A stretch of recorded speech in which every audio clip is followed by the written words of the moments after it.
In the quiet town of Middleton, a phone booth stands under a flickering streetlight. Most people ignore it, but a few who pick up the receiver hear a faint, chilling whisper. It began with a teenager named Ellie, who stopped to make a joke call. When she lifted the receiver, she froze. Her friends laughed, but she didn't respond. She later claimed the voice on the other end knew her name. Ellie's friends dismissed her story, but she couldn't let it go. The voice told her things, her childhood secrets, her fears, and the lie she told her parents that morning. It promised her more answers if she returned alone. Over the next few weeks, Ellie changed. She became withdrawn, constantly distracted, muttering about finishing the call. Her parents found her standing by the booth at night, staring at it, but too afraid to go near. Then Ellie disappeared. The town organized searches, but she was never found. The only clue was the phone booth. The receiver dangled loosely, and a faint static hiss emanated from the earpiece.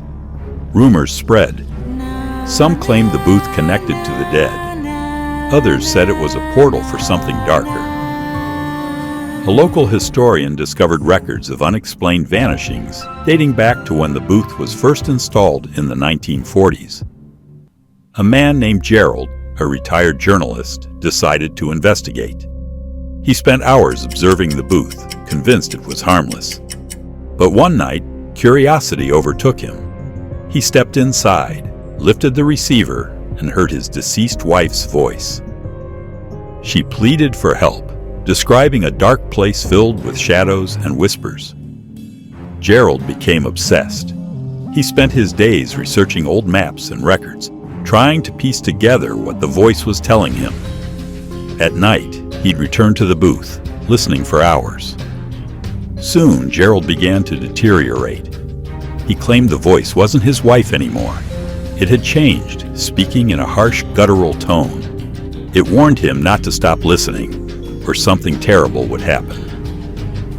Other townsfolk began noticing the booth. A mailman heard the cries of a missing child he'd once known. A widow heard her husband's laughter. Each encounter left them shaken, but unable to resist returning.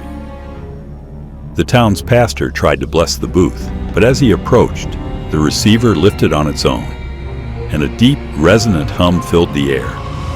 The pastor staggered back, muttering prayers under his breath. One night, a storm rolled through Middleton. Thunder cracked, and the phone booth's light shone brightly for the first time in years.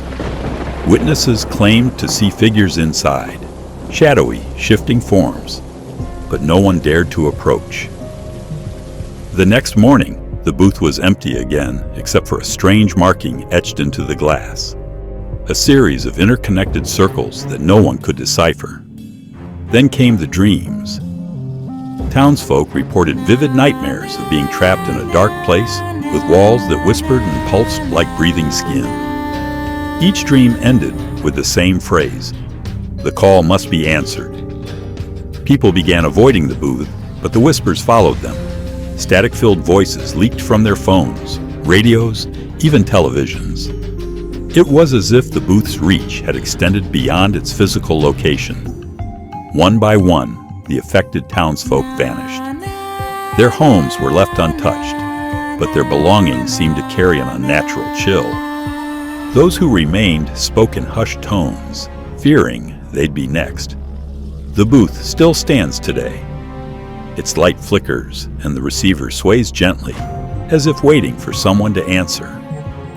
Those brave enough to step inside claim the whispers have grown louder. Some say they've heard Ellie's voice, calling for help from wherever the booth took her. No one knows where the whispers come from. But one thing is clear: once you hear them, they never let you go.